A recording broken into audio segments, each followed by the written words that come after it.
सोचने के बाद में दासी को अपने पास बुलाया है कि दासी इधर आ, दरबार में चली जा, हमारे महाराज को बुला करके लिया। तो चली है वो दासी। रानी ने जब इशारा किया है, आहा,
रानी ने जब देखा है कि हमारी बेटी घर में शादी के लायक है, और महाराज को इतना खबर भी नहीं है कि घर में बेटी शादी के लायक है, जितनी जल्दी हो सके उतनी जल्दी विवाह कर देना चाहिए।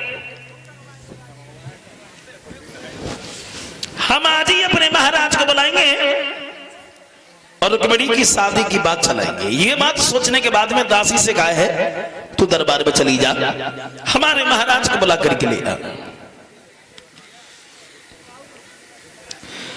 दासी दरबार में पहुंची है, और जब दरबार में पहुंची है बोली, महाराज घर पर रानी ने तुम्हें बुलाया है और तुम हमारे साथ में चलो। क्या हुआ? फोन करो ना, टाइम होगा।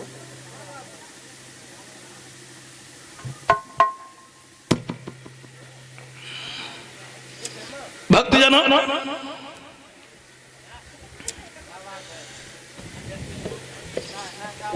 महाराज भीष्मक दरबार से जब घर की ओर गए हैं, पत्नी ने अपने पति को जब आता हुआ देखा है, बड़ा सम्मान किया है,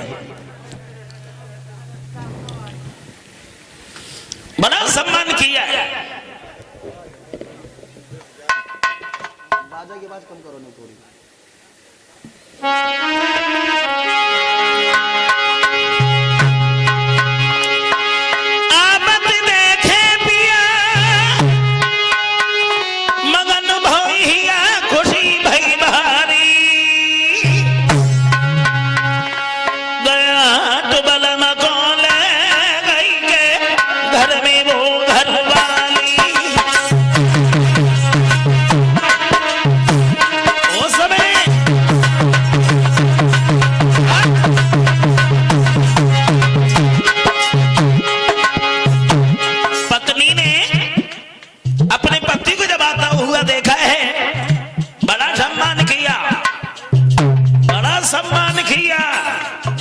महाराज आइए, बैठो।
जब दरबार से घर पर गए हैं, सवाल किया है, रानी तुमने हमें क्यों बुलाया है?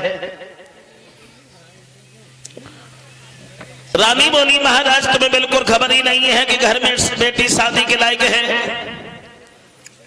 जितनी जल्दी हो सके उतनी जल्दी विवाह कर देना चाहिए और तुम्हें बिल्कुल ध्यान ही नहीं है। भीष्मक बोले हैं, रानी ये बात तो तुमने आज बहुत बढ़िया बताई है, हम आज ही दरबार में जाएंगे और रुक्मिणी की शादी की बात चलाएंगे। महाराज भीष्मक जो हैं अपनी पत्नी को समझाने के बाद में दरबार में जब गए हैं, दरबार के बैठे हुए सभी भाइयों से संबोधित करते हुए बोले हैं, दरबार में बैठे हुए सभी भाइयों, आज दरबार का काम काज है वो थोड़ी देर के लिए बंद कर दिया जाए।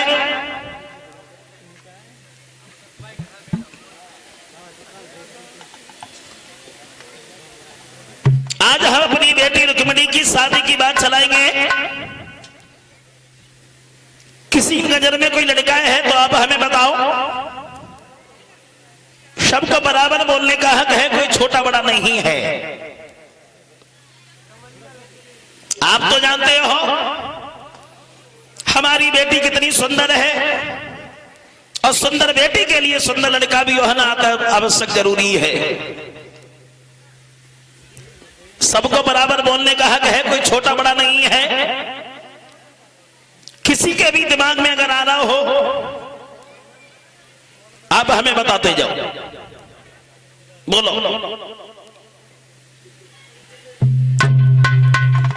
दरबार में चर्चा चलने लगी है और जब दरबार में चर्चा चली है, लेकिन एक कमी हो गई दरबार में। कमी कौन सी कमी? एक जब किसी का गुण बताता है तो दूसरा उसके अवगुण बताने लगता है। अवगुण एक खड़ा हो गया, बोला महाराज बहन रुक्मिणी की शादी कौरवपति दुर्योधन के साथ में हो जाए तो कैसी रहेगी?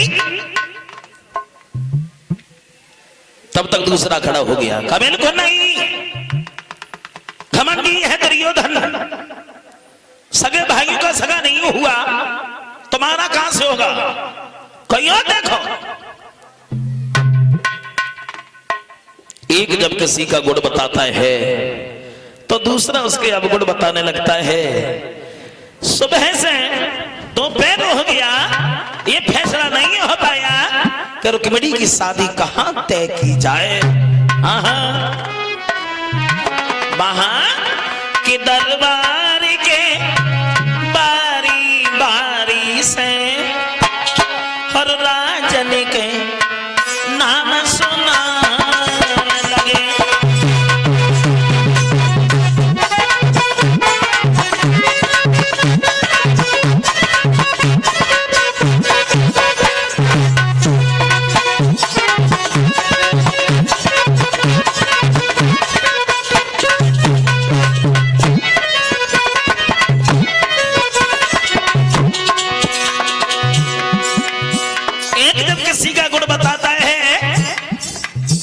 तो दूसरा उसके अवगुण बताने लगता है।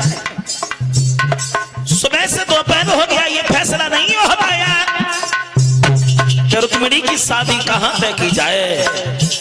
परिणाम ये हुआ भागवत श्रोताओं,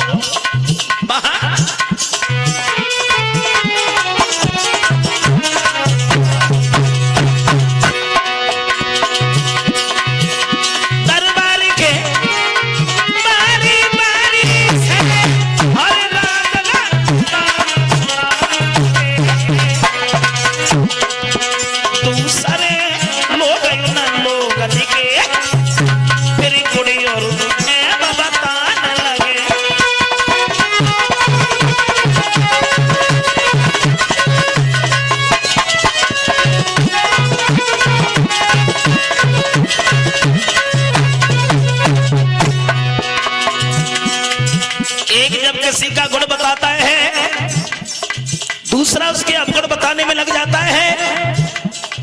फैसला नहीं हो पाया।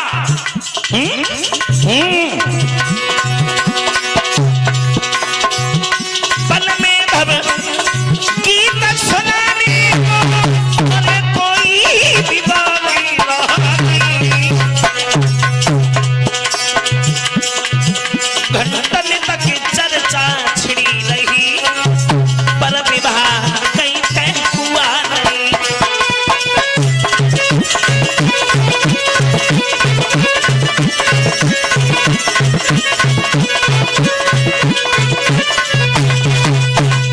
जब किसी का गुण बताता है तो दूसरा उसके अपगुण बताने लगता है। सुबह से दोपहर हो गया, ये फैसला नहीं हो पाया कि रुक्मिणी की शादी कहां तक की जाए। वहां देर हो गई, कोई नहीं बोला। तब तक एक धीरे से उठ करके खड़ा हो गया।